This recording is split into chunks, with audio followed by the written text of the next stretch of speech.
So it's about 10 o'clock. We have maybe a half an hour. Yeah, 20 minutes or so. Quarter to 10.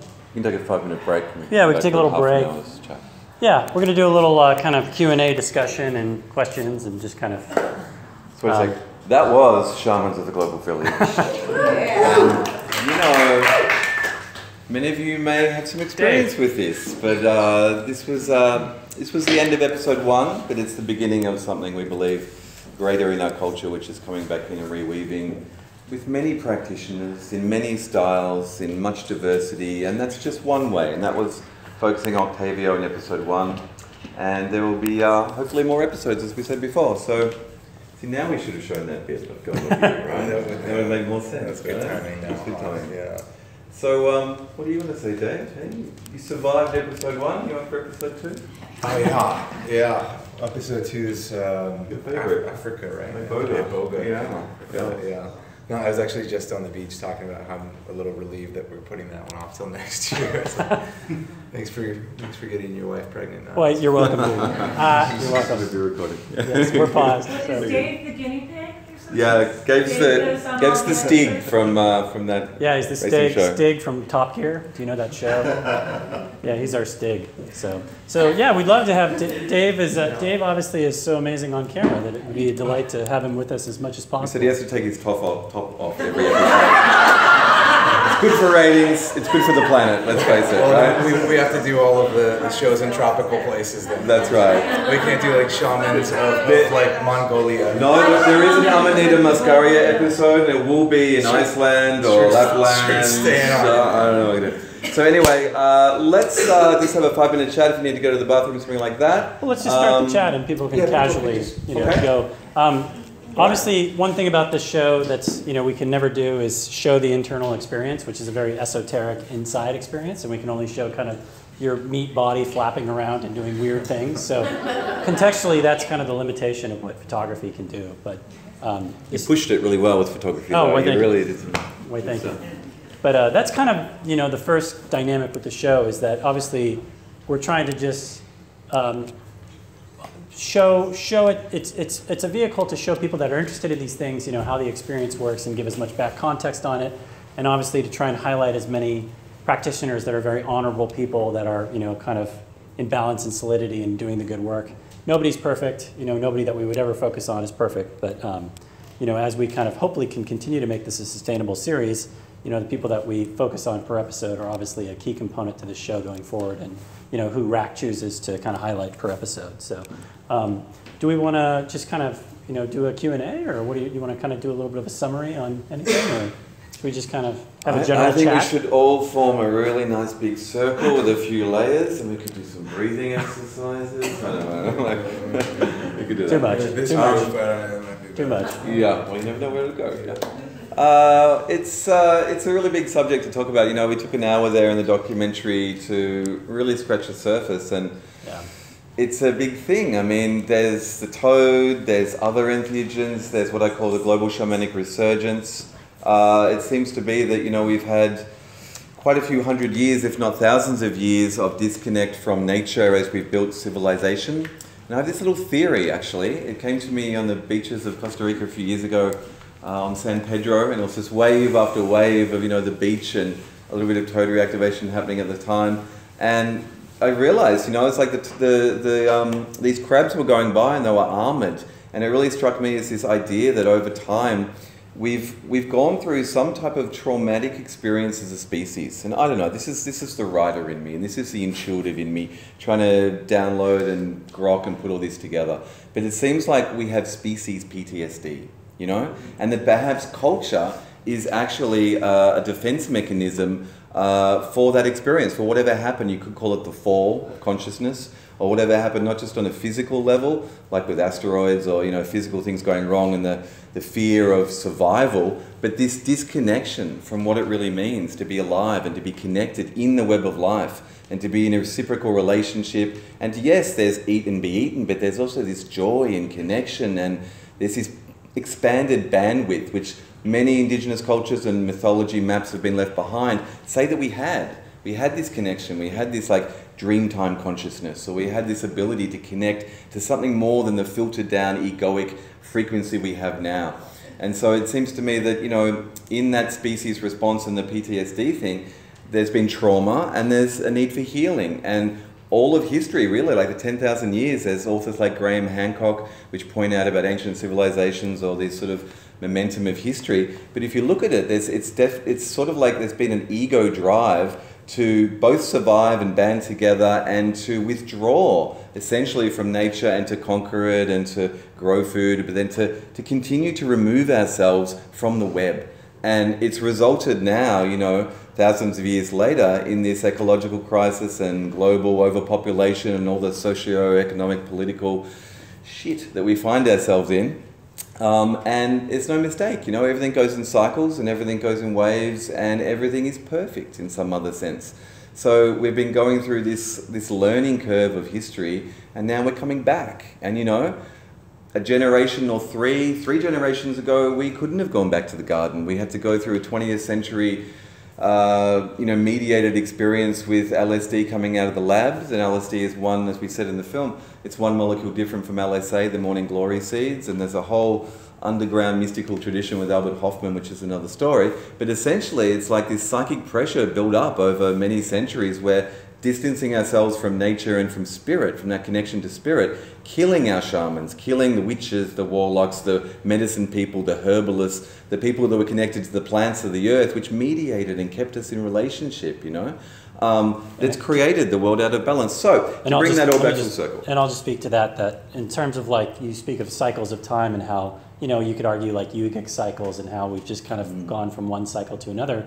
You know, this is an ancient medicine, and it's probably been way old and around a lot longer than we think. So maybe in the past we knew a lot more than we do now. And you can look to ancient cultures like Egypt, or, you know, we had something like in the Greek tradition of Eleusis, at the ancient mystery traditions of Greek, there was a 2,500-year tradition of a sacred sacrament used in ancient Greece called the Kykeon. And we look at something like maybe Egypt, which is a civilization that had matured to a point where they had right relationship with these things that you speak of a direct connection to spirit or source or something higher, our higher selves, and everybody knew that they were very important and that had a specific place in the timeline to. They were all there for a specific reason, and we've disconnected from all that. So yeah, these cycles of time are a really interesting dynamic in terms of a kind of matriarchal, patriarchal balance of things. So, and it's like a pendulum, so it's coming back, you know, swinging back the other way. But we've had the lab-mediated chemical reconnection. We had this ecstasy revolution in the 80s, which we sort of forget about, so sublimated and everywhere across the world. You know, pranksters in the 1960s, acid test, group mind, ecstasy generation, the whole Goa sort of connection. There's been this threading through culture of this psychedelic experience culminating in going back to the garden, going back to the plants, going back in the last generation and a bit, especially with the ayahuasca sort of movement and people going back to South America and discovering both the healing and reconnective, you know, potentials of that. And then lately, I really find that there's not just this real resurgence in knowledge of the medicines, but through predominantly the ayahuasca tradition lately, there's this reclamation of ceremony and of ritual and the container, and the understanding now that you can do mushroom ceremonies or you can do toad medicine ceremonies, or, as you know, and the skills and the roles that come with that, with being a facilitator, and this sprouting and this sort of awakening of the seeds within us all, which then, you know, you don't need these medicines particularly. It's not to say it's for everyone. They're very, very powerful modalities. There's breath work, there's tantra, there's dance. There's multiple ways to go to these central sources and these potentials within us. But there's also an urgency at the moment to reconnect, and the planet is reaching out through the plants, and she has a plan. She wants to bring us back to the garden, as Terence used to say.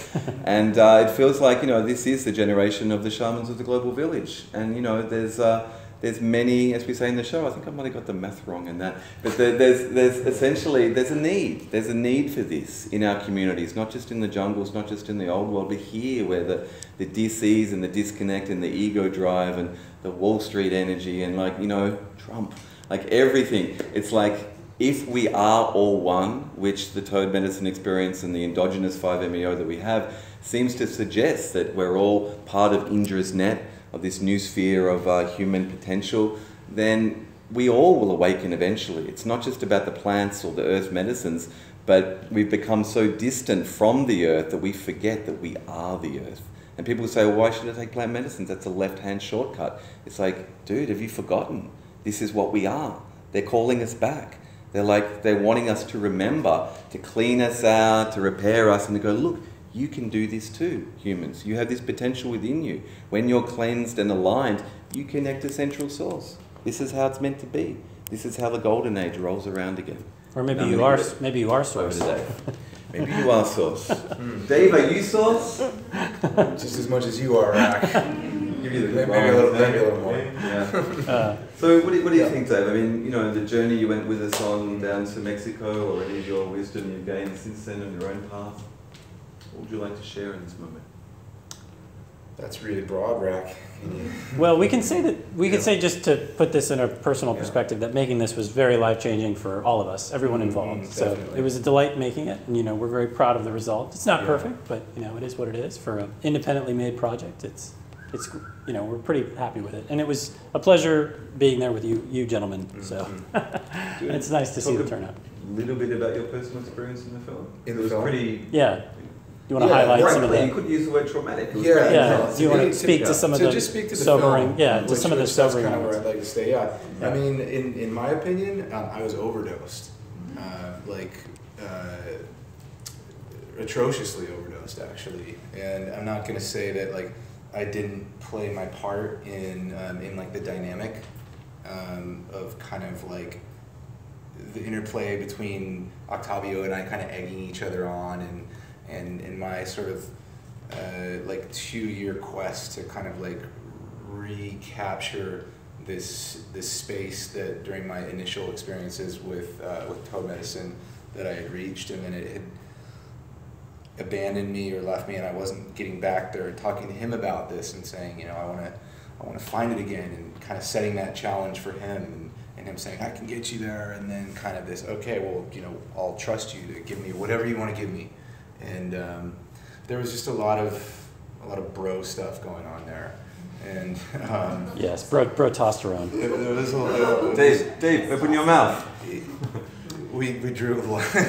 Yeah, thanks, Rak. Well, there was a slight feeling that you essentially died on camera there, and then came back. I did, and I've had so many visions about that since. I mean, what you don't see there is that was like an hour of me being blue and stiff and contracted, and after now being witness to a great deal of people's ceremonies and experiences with toad medicine, my opinion on 3 of the 5 sessions that we see there is that it's overdose. And this is very, very serious stuff. And it's and it is. And I had a serotonin shock from that. I had serotonin syndrome. It was very serious. And so I mean, when he says in that movie, like, I think that it's really important about what we did here to not just take any of it as truth. Like, the talk about this being an ancestral medicine that's been used for thousands of years, that's a theory. That's his theory. And it's possible and it's beautiful, but every time that it's said, this proves that and this proves that, this doesn't prove anything. You know, we're documenting a shaman of the global village and medicine that he's working with, but I don't think in this film the intention is to necessarily confirm or deny. It's, you know, it's a piece of, it's a documentary. It's fact-based, and so to speak on that, it was very dangerous, and I've had many visions revisiting what happened there, and I do feel that I died, and it was a physical death and a shamanic death, and if you look at the full thing, he checks my pulse many times, and afterwards it was physically very difficult to return to my body. I was in a lot of pain. My muscles had severely contracted. My mouth was filled with blood because I'd been biting my tongue.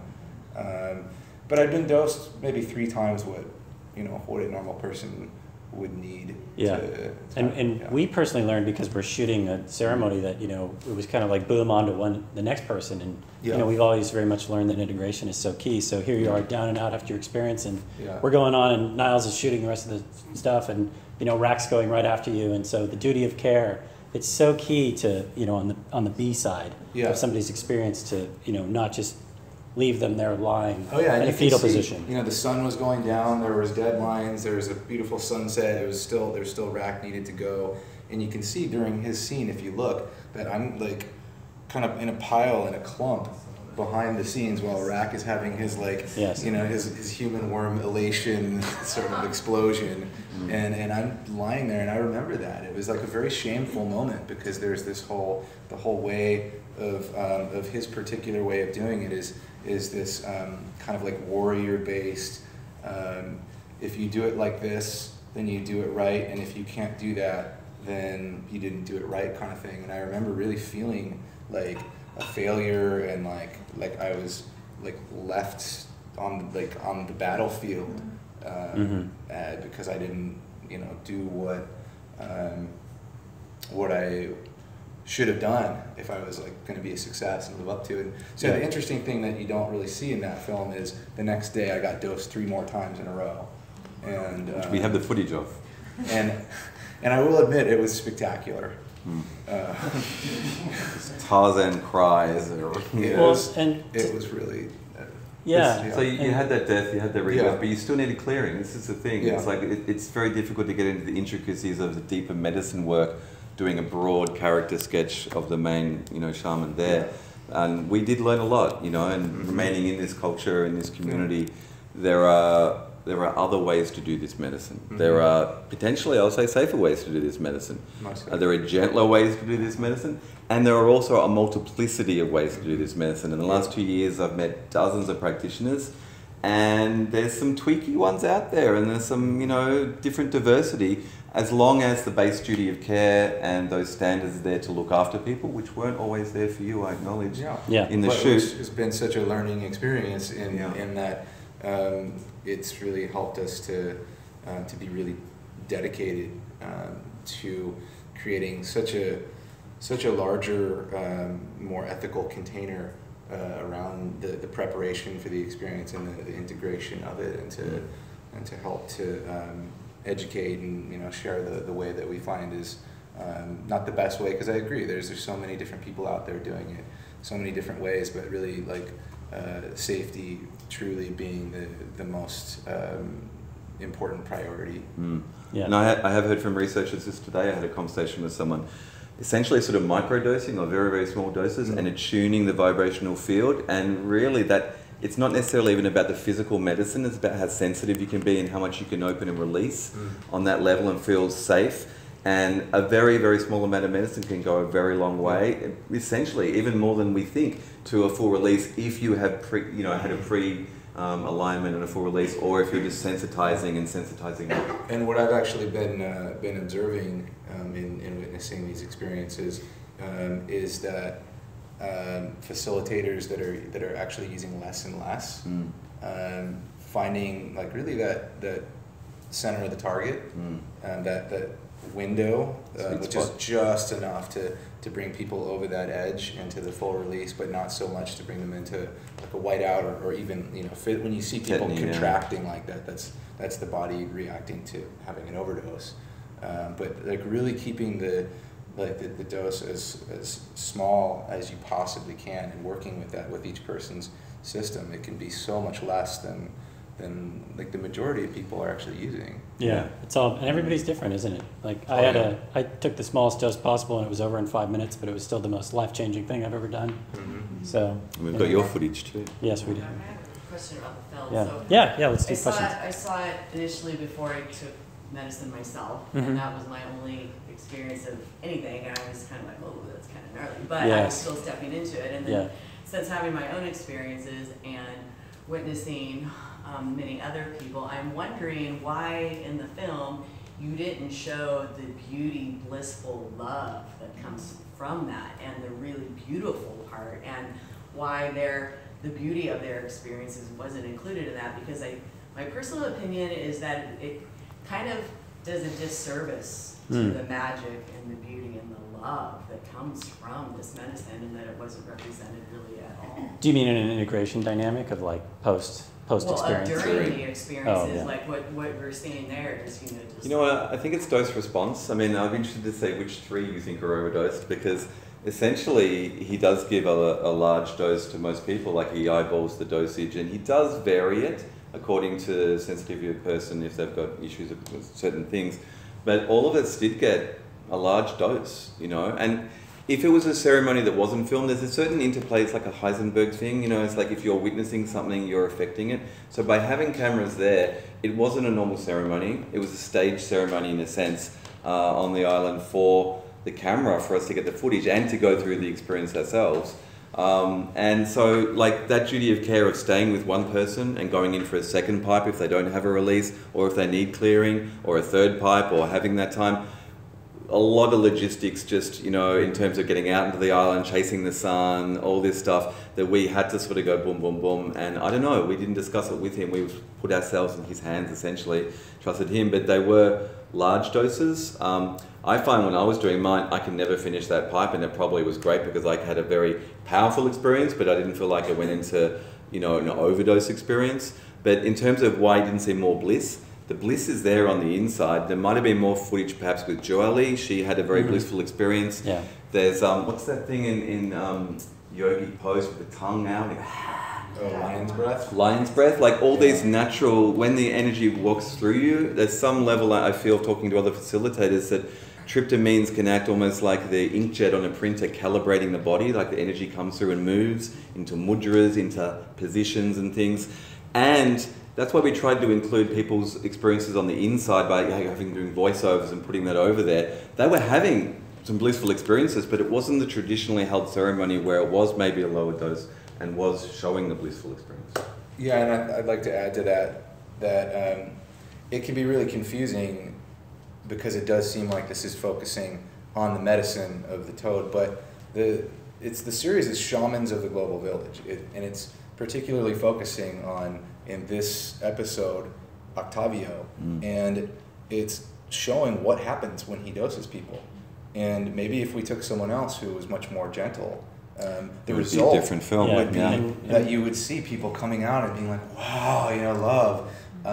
But that's not what happened there. What we show is so it just didn't happen. That's, I guess, that answers my It didn't happen on the outside with a gentle holding of that space. No, it didn't happen. Yeah. So we had to film what we had. Although the girl did, I did see it. Yeah, there was a lot of bliss in hers when she got up and danced and was very blissful.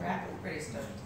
I was pretty stoked all the whole time, but it's a lot of energy, so in smaller doses, that bliss and the reaction to the bliss, pleasure and pain are different degrees of the same thing. So on some level, that bliss is a certain threshold of the experience, and when it gets more than that, it's catharsis and ecstasis. And so that's more of what we saw, to take the positive and maybe a bit more trauma and a bit more of the physical purging in that instance. But you're very right. It is focusing the show on the practitioner, and different practitioners will have a whole different style. And in some senses, I hear it. There's feedback around the film in that style, especially with other practitioners who've experienced a spectrum of releases and experience of bliss to more ecstasis, and maybe not the trauma. And there are safer and more contained ways to do it. That's his style. I think working with addicts and being an ex-addict himself, he wants to break open the head in the Daniel Pinchbeck book style thing, and he wants that the tryptamines also affect the endocrine system and flush out things and the addictions. And it's a hammer, His style is his warrior style. I'm not saying it's the best at all. I'm not saying, it's his style. And it does have a place, but it needs a lot of warnings. It needs a lot of warning labels on it. You go, look, if you've seen this film, you know what to expect. So in some senses, it's maybe an inoculation. So we don't want to glamorize this work either. We don't want to just show the bliss. Lindsay Lohan did ayahuasca about 3 years ago after her own personal trauma. She tweeted it to 8 million of her followers. If 10% of those go in search of ayahuasca, then the jungles are gone. There's no ayahuasca left, right? If we glamorize the toad, it is dangerous for the sustainability and for the culture as it grows. So in some senses, this film is a mixed bag, and it's perfect because that's what happened to us. And yes, we're still involved in these conversations as a community, and we're still moving forward, and we still want to have responsible and ethical sort of hard questions asked and truthful answers given. Yeah, and we learn a lot from each, I'm sure we'll learn a lot from each episode. Would you guys say you experienced any healing from the experience? Oh yeah. Oh yeah, yeah. Yeah, I mean, How so? well, for healing isn't necessarily like I physically have an ailment. I mean, that may be part of it, but it's more of like coming into mental wholeness and realizing that, you know, most of what you think is reality is not necessarily reality. Because if you look at something from a kind of an egoistic, corporeal element of like what we're in and what we're doing, you know, in all of our society and culture, when you have kind of a zoom out from that to like maybe a soul level or even a higher divine level, it really puts things into perspective and gives you a lot more magic and amazingness with life when you kind of have a preview into something larger than just, you know, what we're in materially. So that kind of mental clarity of having a little bit of a preview of realizing more that you are more than you think in terms of just this, you know, body and our kind of culture and society today, which hands you a bunch of things that are illusory. So I think the Toad experience is healing in the sense of it's like mental healing, where it gives you a preview into more what you really are and maybe what you're doing here. I think it goes back to what I was saying before about like this idea of species PTSD or withdrawing from the connection to the web. And for me, the greatest medicine is not any particular entheogen or plant, but it's what they reveal within us. Like entheogen means, you know, to awaken the divine within. And we are the ultimate medicine. And that's, you know, this connection and that feeling, I call it a galactivation, you know. It's like that reconnection and that alignment, and then that frequency which is activated within us endogenously, which remains on to a very certain degree, is still there. That's, for me, it's just the most intimate, beautiful, sacred remembrance. And you can only heal you. Nobody can heal you except you, so the medicine just helps you heal yourself, right? Can I speak on that? Yeah, oh yeah. Healing is such a tricky word. It's so subjective. So if we decide to take the word healing and agree as a group that healing is referring to an experience that created a lasting curative effect, I'm just going to redirect this. How many people in this room have experienced Toad medicine? Just show of hands. Okay, now keep your hands up. Keep your hands up if you would consider that you had a healing experience based on the definition that I just gave. That's Majority like, of hands. That's like 95% of the people here. So, yeah, it's hard to like. Somebody was just grilling me recently about like why should people do this? You know, like let's pretend that we're talking to a pharmaceutical company and let's say to them, like really, like let's have some hard evidence of why this is a valuable experience. And it's hard to do, but like the evidence speaks for itself in terms of how people feel about their experiences, that they've been positively transformative in a lasting way. That's what I consider healing. And you know, this isn't a medical experience, it's a spiritual experience. And if, you know, that word doesn't fit, it's like it's something very profound, it's something very intimate, but it's something I think we can all feel. We know it when it's happening, that reconnection. It speaks itself through us, that feeling. So you can be used in a laboratory, you can put it in a hospital, you can probably treat people with PTSD like they're going to be doing with psilocybin and LSD and all of those studies, and it will have an effect. In fact, our colleague Joseph Barsugli has just done some analysis of some of the patients of Octavio, like statistical and written analysis of their experiences and mapping it against sort of scales of transcendence sort of, and essentially what people are reporting is that a low dose of Toad medicine is more powerful than high doses of psilocybin in that relief. But you know what it is? That's on the mystical scale of feeling that oneness with creation. And that, I mean, medicine, dis-ease, right, is to not be aligned, not to be, you know, connected. So to reconnect is a medicine, and it's not a medical doctor, white lab coat type of thing. It's you and God. Well, these experiences can light you up so well, and you know, be something that you always cherish. Erica. So that's very empowering. Thank you. I really want to thank you guys so much, and thank you for this conversation that's happening. I'll keep it brief. I'm a nurse. I work for Crossroads. I began directly with Dr. Joseph Barsugli, who's analyzing this data. while it's not a medical experience, it is not without medical risk. So I think it's really important that facilitators are trained medically. I've been a facilitator with this medicine for the last year, and I carry a whole trauma bag with me. This is serious stuff. Dave has central cyanosis. That's a big deal. So I think while we're talking about this disclaimer, the film itself doesn't have a disclaimer. And it sort of is showing this glamorous Octavio, and oh, he's so handsome, and look what he's doing with all these people. And then after, we're having this really important conversation. But that's just in this room. And other people that are seeing this are not getting this. They're not getting this info from Dave, like, yeah, I was overdosed, that's serious. So I think that's also a really important thing to maybe include if possible. Yeah. Hey, this is how Octavio does it. This is not how everyone does it. Yeah, we could do like maybe a commentary track or something, or like, you know, would help help with that. But this is great. I mean, the feedback that we get is very helpful because to some extent, I mean, we can vet the person that we're trying to highlight per episode and know as much as possible about them, and then to some extent, we're going to inherently go in there somewhat naive and then learn more about the whole process and have such a learning experience through making each episode, and then hear people's specific feedback, such as practitioners from yourselves and various opinions. So it's great to get that insight from. It's true. Yeah. Thank you. Yeah, thank you. I agree with that with someone that has never done it. I watched the movie and I thought, wow, that's really strong. But I would have never thought that was just too much. Yeah, right. Right. The way he framed it in his comment about it in the movie was like, first it was like really, really bad, and then it like got really good. But then now it sounds like you're saying it was mostly just. So the context of that is that was way too much. Yeah. And then the next day in the afternoon, I got kind of just blindsided. I wasn't looking for it, but in kind of his sort of impromptu fashion. Octavio just kind of said, you know, hey brother, you here now, and I was like, okay, oh, I guess so, and he gave me 3 successive doses in a row, which I agreed to take, and they were certainly less than what I had the day before, and it went really well. That's all I can say. Yeah, and you've learned a lot. Yeah, I think though that you were still affected, and that is his style. That he can read that energy and see that there was still either blockages or not lack of integration. And his style is usually well, and to I came go up in to again. him in the morning and I said, "You killed me." Yeah. And so you know.